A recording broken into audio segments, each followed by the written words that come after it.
아픈 나무를 치료하는 일을 하는 나무 의사로 한 30여 년 동안 일해온 우종영 씨가 쓴 나는 나무에게 인생을 배웠다라는 책이 있습니다. 그 책에 보면 나무는 늘 변함없이 자기 자리를 지키고 있는 것처럼 보이지만 움직일 수 없는 탓에 생존하려면 주변의 아주 작은 변화에도 재빨리 대응해야 한다라고 이야기를 합니다. 그래서 사람들이 보기에는 아주 기괴하고 우습게 생긴 소나무는 사실은 살기 위해서 끊임없이 살 길을 찾아 적응해온 결과물이라는 것이죠.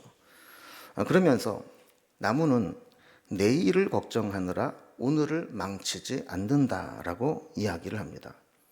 나무 입장에서 보면 자기 주변에 내일 어떤 악조건과 나쁜 환경들이 생겨날지 모릅니다. 다만 오늘 하루하루 살기 위해서 무서운 결단력으로 선택하며 최선을 다해 살아오고 있다는 겁니다. 그는 이런 나무를 보면서 미래 때문에 현재를 희생하는 것은 오직 인간뿐이라고 이야기를 합니다.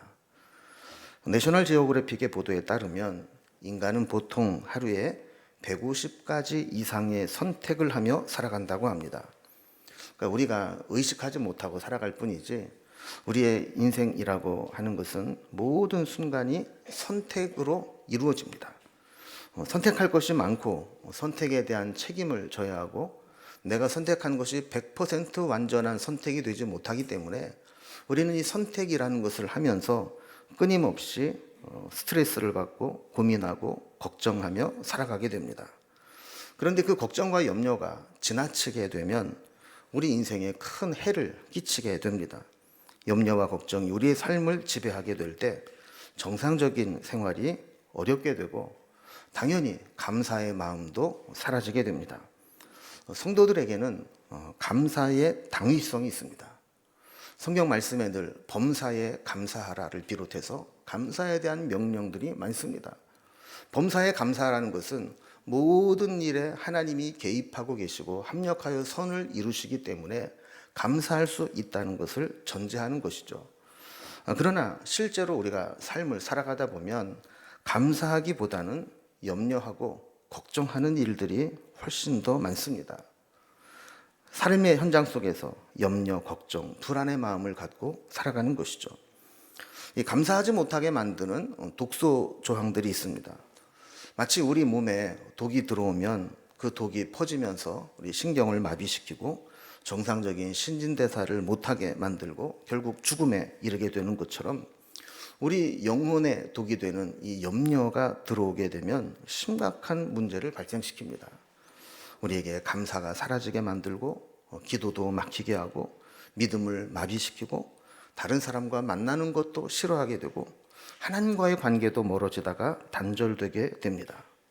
이렇게 염려의 독은 하나님이 우리에게 주신 모든 좋은 것들을 삼켜버리고 마는 것이죠.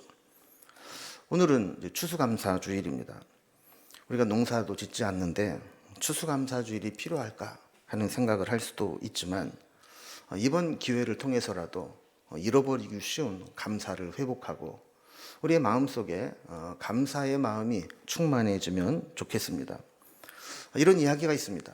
별로 많이 배우지도 못했지만 자녀들을 잘 양육했던 한 어머니가 이 자녀들이 세상으로 나아갈 때면 앉혀놓고 강조하면서 세 가지를 꼭 가르쳤던 어머니가 계셨습니다. 그분의 가르침은 이랬습니다. 첫째는 모든 일에 감사하라라는 것입니다. 어떤 일을 만나든지 작은 일이든 큰 일이든 감사하는 사람이 되라는 겁니다. 그저 감사하고 항상 감사하고 감사하는 사람이 되라. 이것이 첫 번째 가르침이었습니다. 두 번째 가르침은 원망하는 사람과는 함께하지 말아라 라는 겁니다.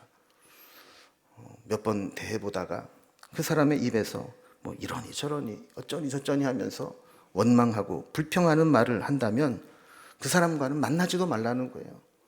왜냐하면 이 원망하는 이 말은 전염이 되기 때문에 그렇다라는 것이죠.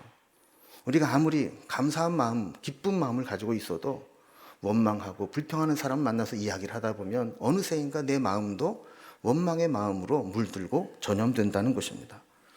세 번째 가르침은 감사하는 사람과 친하게 지내라 하는 겁니다. 감사하는 사람과 가까이 하고 함께 하고 친하게 지내면서 늘 감사의 삶을 유지하라는 것이죠. 나중에 이 자녀들이 다 훌륭하게 되었는데 그 자녀들이 고백하기를 어머님이 가르침에 이 세 가지 가르침을 실천하며 살았을 때 결국 이런 성공적인 삶을 살게 되었다고 이야기를 했다는 겁니다. 여러분, 우리도 한번 도전해 봅시다. 모든 일에 감사하라. 원망하는 사람과 가까이 하지 마라. 그리고 감사하는 사람과 친하게 지내라. 이 세 가지를 실천하면서 우리에게도 감사의 은혜가 삶의 열매로 나타나는 은혜가 있기를 주님의 이름으로 기원합니다. 우리에게 감사하지 못하게 하는 가장 큰 이유 중에 하나는 지나친 염려입니다. 오늘 주님 말씀을 통해서 감사의 독이 되는 염려를 믿음으로 제거하고 잃어버린 감사를 회복할 수 있는 기회가 되기를 바랍니다. 먼저 우리가 첫 번째 오늘 본문을 통해 좀 생각해 보고 싶은 것은 우리는 왜 무엇을 염려하며 사는가 하는 겁니다. 사람마다 모습은 다르지만 각자의 염려거리를 가지고 살아갑니다. 그래서 공동묘지에 누워있는 사람을 제외하고는 누구나 다 염려거리가 있다라는 말처럼 걱정거리가 없는 사람이 없습니다. 저 사람은 걱정거리 없겠지 하는 사람도 조금만 들어가 보면 다 걱정거리가 있습니다.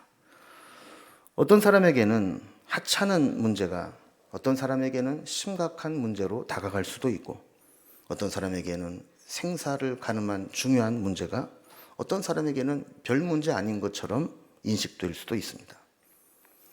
우리 주변에 있는 여러 가지 문제들이 있습니다.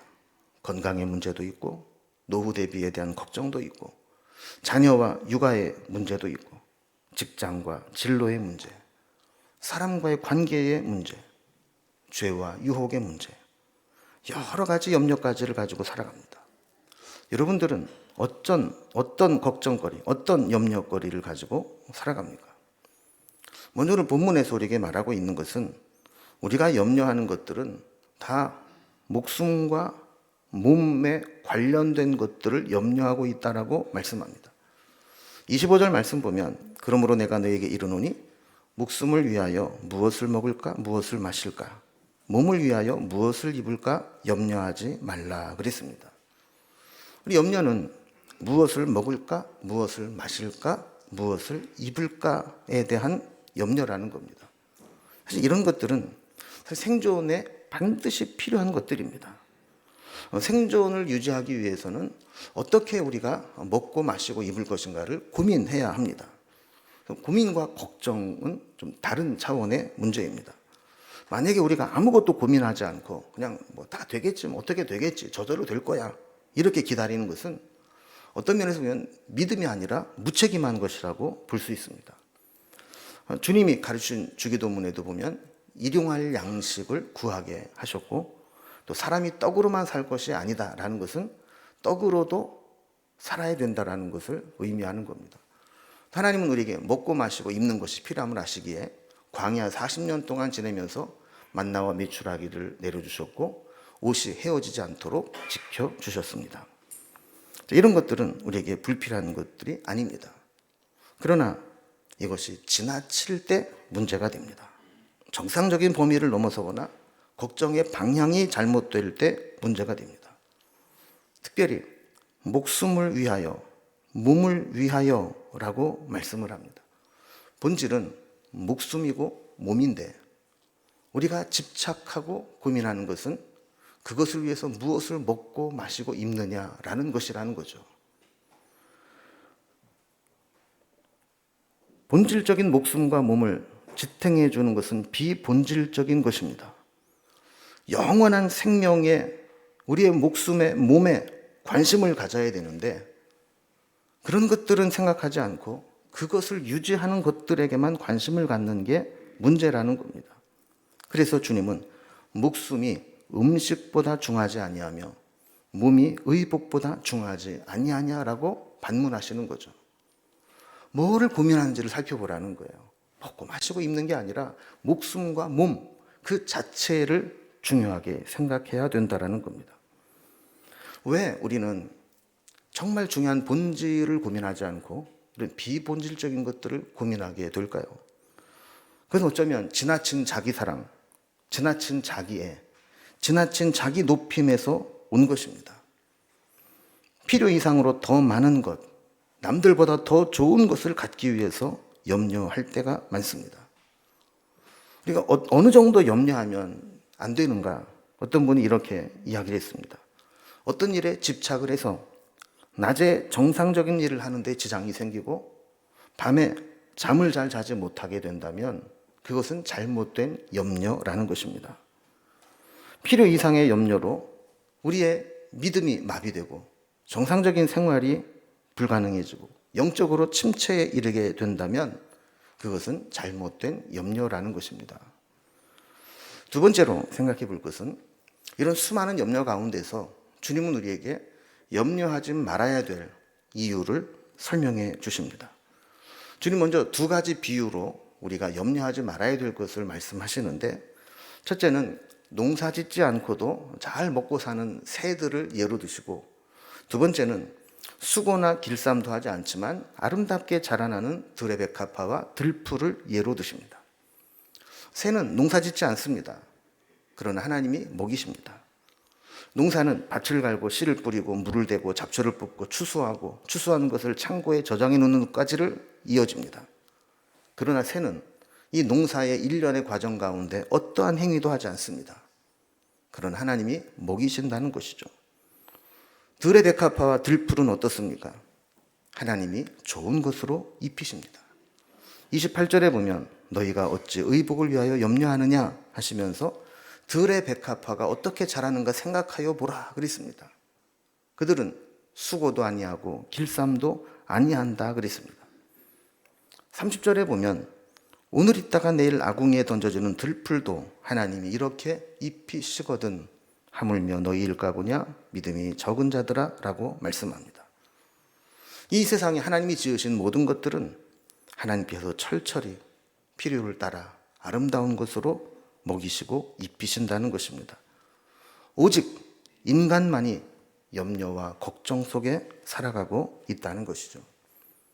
이 두 가지 비유를 드시면서 주님은 우리에게 염려하지 말아야 될 이유를 두 가지로 설명하십니다. 첫 번째로 우리가 염려하지 말아야 될 이유는 염려라는 것이 아무 유익이 없기 때문이라는 것이죠. 여러분 돌아보면 염려해서 해결된 문제가 있습니까? 염려해서 유익한 점이 있었습니까? 27절에 보면 너희 중에 누가 염려함으로 그 키를 한 자라도 더할 수 있겠느냐 그랬습니다. 밑에 각주에 보면 그 키는 목숨으로도 번역할 수 있다고 했습니다. 우리가 막 열심히 고민하고 걱정하고 염려하면 키를 더 자라게 한다면 저는 처리하면서 염려할 것 같습니다. 또 염려하고 고민하고 걱정해서 우리 생명을 조금이라도 연장시킬 수 있다면 아마 죽어져가는 많은 사람들이 머리를 싸매며 고민할 것입니다. 그러나 우리가 살아가면서 경험하는 것은 염려한다고 해결될 수 있는 문제가 있는 반면에 아무리 염려해도 아무런 변화를 일으킬 수 없는 문제들도 많이 있습니다. 그러니 아무리 염려해봐야 소용이 없는 염려, 그거 하는 것은 어리석은 일이라는 것이죠. 마치 톱밥에 톱질하는 것과 같다라는 겁니다. 이미 나무는 잘라졌습니다. 남은 것은 밑에 톱밥만 잔뜩 모여 있는데 그 톱밥에 대고 아무리 톱질을 한들 바뀌는 것은 아무것도 없습니다. 염려는 무익할 뿐만 아니라 해롭습니다. 잠언 17장 22절에 보면 마음의 즐거움은 양약이라도 심령의 근심은 뼈를 마르게 하느니라 그랬습니다. 만병의 근원이 스트레스라고 하지 않습니까?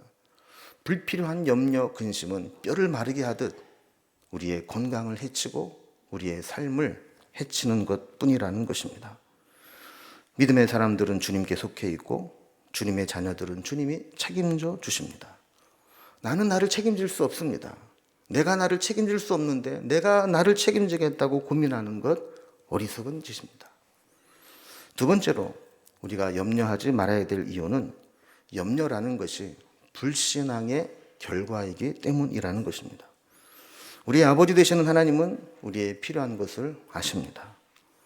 다 아시는데, 아버지가 다 아시는데 굳이 설명할 필요가 없고 설득을 해야 될 필요도 없고 반복해서 구할 필요도 없습니다. 우리에게 필요한 것은 하나님이 알아서 주십니다.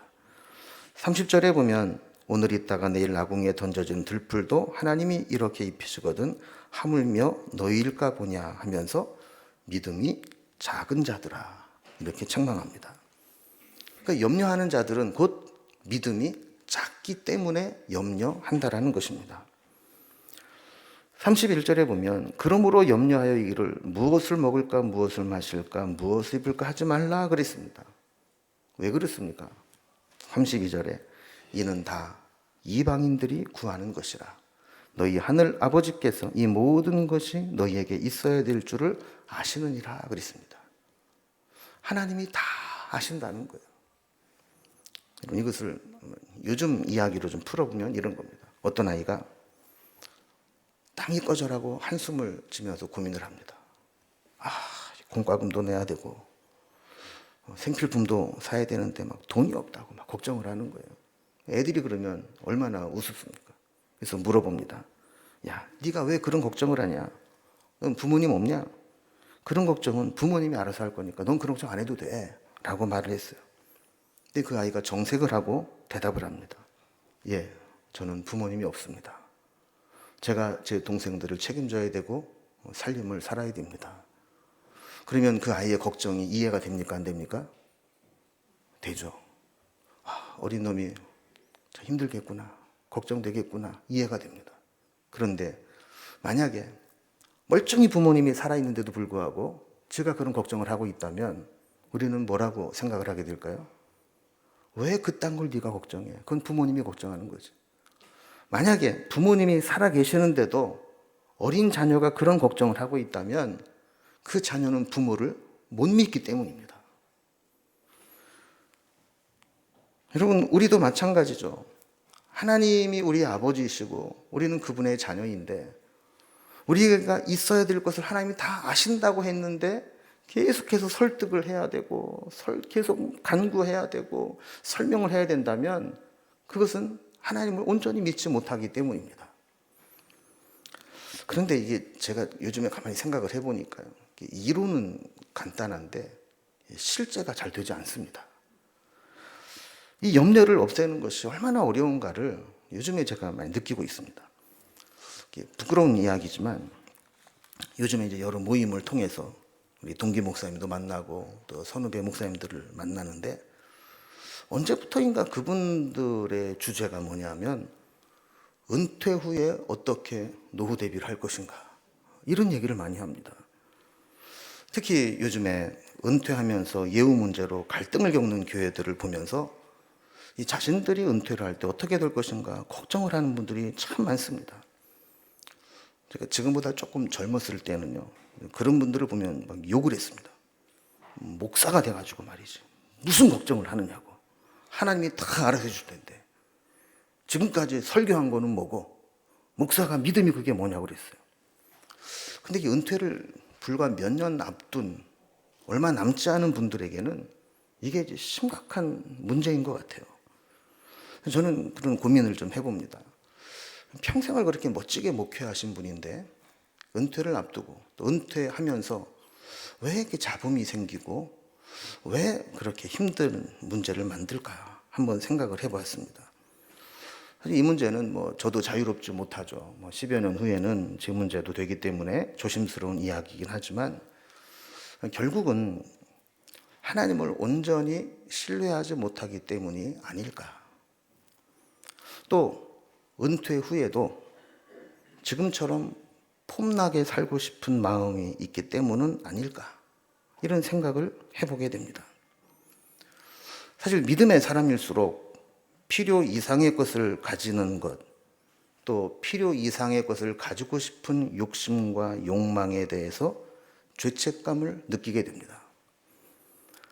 또 믿는다는 것 자체가 자발적 가난을 선택하는 것으로 여겼던 믿음의 선배들이 많이 있습니다. 저는 그런 삶을 살고 싶습니다.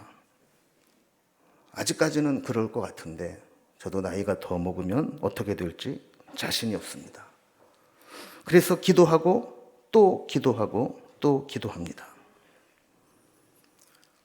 목사도 그러니 여러분들은 어떻겠습니까? 내 삶을 주님께 드리겠다고 헌신한 목회자들도 당장 눈앞에 있는 노후 대비를 위해서 이렇게 염려하고 끌탕을 하는데 평신도들은 어떻게 했는가 하는 거죠. 주님은 우리에게 염려하지 말라고, 염려는 하나님이 아버지 되지 않은 이방인들이 하는 것이라고 하시는데 우리는 하나님을 아버지라고 부르면서도 하나님이 해결해 주실 것을 온전히 믿지 못하고 현실의 부족함과 미래의 불안함 때문에 걱정하고 염려하고 또 근심하며 살아갑니다. 어떻게 해야 될까요? 여기에 대한 우리 주님의 말씀은 무엇일까요? 세 번째, 우리에게 주시는 주님의 말씀은 염려의 해독제는 믿음이라고 말씀합니다. 염려는 우리 영혼에 엄청난 해악을 끼칩니다. 그래서 염려의 독을 해독하지 않으면 우리의 심령이 건강할 수가 없습니다. 다시 한번 생각해 봅니다. 왜 우리가 염려하는가? 사실은 미래에 대한 불안함 때문입니다. 한편으로는 자신에 대한 확신이 없기 때문입니다. 미래는 불안한데 그 불안한 미래를 내가 책임지고 살아낼 자신이 없습니다. 그러니 염려되는 것은 당연한 일입니다. 그러나 주님이 말씀하신 것들을 가만히 생각해 보면 염려의 근원적인 원인은 우리의 믿음이 작아지기 때문이라고 말씀합니다. 믿음이 있을 때에는 하나님이 책임져 주신다고 믿기에 걱정하지 않고 염려하지 않지만 믿음이 약해지면 혹시 하나님이 책임져 주지 않으시면 어떻게 하나 하는 염려가 생기게 되는 것이죠. 믿음의 사람은 거듭난 사람입니다. 거듭났다라고 하는 것은 옛사람과 완전히 다른 사람이 되었다는 것을 의미하는 것입니다. 어떻게 달라졌을까요? 우리의 가치관이 완전히 바뀐 것입니다. 가치관이 바뀐 사람은 삶의 목적이 달라지고 살아가는 방식이 달라집니다. 우리 인생의 목적을 재설정하고 새로운 목표를 향해 살아갑니다.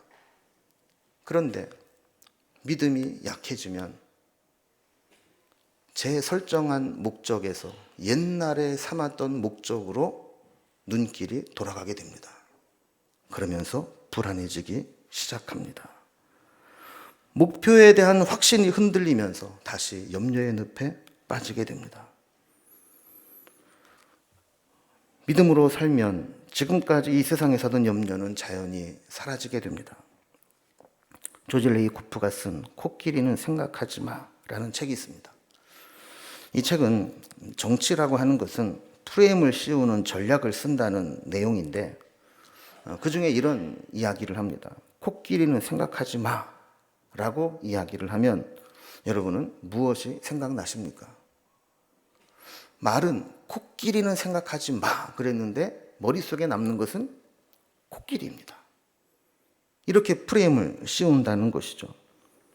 이것을 우리 염려에 적용을 해본다면 염려하지 마, 무엇 걱정하지 마 라고 생각하면 할수록 그것에 대한 걱정과 고민의 늪에 빠지게 되는 겁니다. 급한 돈 문제가 있습니다. 그 돈 생각하면 계속해서 돈에 대한 고민의 늪에 빠지게 됩니다. 자녀 생각하면 할수록 불안하고 안 되는 경우의 수를 더 많이 생각하게 되면서 고통스럽게 됩니다. 그러나 믿음을 구하고 다른 것으로 채우면 그 고민이 생각나지 않습니다. 염려를 생각하지 않는 방법은 다른 것으로 그 생각을 채우는 것입니다. 주님은 33절에서 그런즉 너희는 먼저 그의 나라와 그의 의를 구하라 그리하면 이 모든 것을 너에게 더하시리라 그랬습니다. 우리의 염려거리가 많이 있습니다. 그러나 그런 것들을 접어두고 먼저 그의 나라와 그의 의를 구하라는 겁니다. 그러면 우리를 옥죄고 있는 염려거리, 이 모든 것은 하나님이 더하여 주신다는 겁니다. 우리가 염려 대신 해야 될 것은 하나님의 나라와 의를 구하는 것입니다. 만약에 자녀가 어떻게 하든지 부모의 뜻을 이루기 위해서 애를 쓴다면 그 부모는 자녀에게 모든 것을 주고 싶을 겁니다. 하나님도 우리가 걱정하고 염려하는 것 내려놓고 하나님을 위해서 믿음으로 살아가게 된다면 이 모든 것은 더해 주시겠다고 약속하는 겁니다. 우리가 먼저 그의 나라와 의를 구하려 살려면 그것이 우리의 원칙이 되어야 합니다. 그의 나라와 의가 중요해. 난 그렇게 생각해. 이 정도로는 안 되고 어떤 상황을 만나든지 간에 나는 이 원칙으로 살 거야. 나는 먼저 그의 나라와 의를 위해 살 거야. 이런 원칙으로 삼지 않으면 오늘 믿음으로 살다가도 내일 환경이 바뀌면 다시 염려의 늪에 빠지게 됩니다. 마지막으로 34절을 보면 그러므로 내일 일을 위하여 염려하지 말라. 내일 일은 내일이 염려할 것이요 한날의 괴로움은 그날로 족하니라 그랬습니다. 여기에 내일 일은 내일이 염려할 것이요 라는 부분을 옛날 번역에 보면 내일 일은 내일 염려할 것이요 라고 있습니다. 옛날 번역은 사실 오해의 소지가 있는 말입니다. 우리가 듣기에 오늘 일은 오늘 염려하고 내일 일은 내일 염려하고 이렇게 해석하기 쉬운데 새롭게 번역한 개정개혁을 다시 보면 내일 일은 내일이 할 것이요 그랬습니다. 그러니까 염려하는 주어가 다르고 주체가 다릅니다. 내일 일은 내일이 염려하게 하라는 거예요. 나와 상관이 없다는 겁니다. 젊은 이들이 하는 말 중에 내가 갖지 말아야 할 것에 대해서는 개나 줘버려 뭐 이런 표현을 씁니다.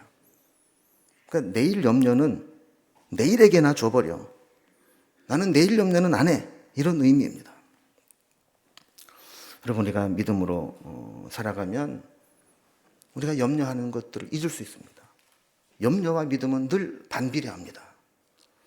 우리가 믿음으로 무장하면 우리가 걱정하는 것들을 이겨낼 수 있습니다. 이제 오늘 말씀을 정리합니다. 여러분은 지금 어떤 염려를 하고 계십니까? 무엇 때문에 근심이 되고 걱정이 되십니까? 혹시 그 염려가 지나쳐서 우리의 믿음을 마비시키고 기도를 막고 영적으로 침체하게 하고 있지는 않습니까? 염려의 반대는 안염려가 아니라 믿음입니다. 염려를 끊어버리는 방법은 믿음을 회복하는 것입니다. 우리가 다시 믿음으로 무장하면 우리의 문제는 우리의 모든 것을 아시는 하나님이 책임져 주실 것입니다. 그럴 때 우리는 감사가 회복되게 됩니다. 오늘 함께 찬양하면서 우리 결단의 시간을 가지면 좋겠는데요. 우리 마지막 불렀던 찬양 나는 믿노라 찬양을 드리고 싶습니다. 우리가 믿음의 고백을 하고 믿음의 선포를 하게 될 때 우리의 염려는 사라지게 될 줄로 믿습니다. 이 찬양으로 고백하면서 다시 한번 우리의 믿음을 고백하는 시간을 갖겠습니다.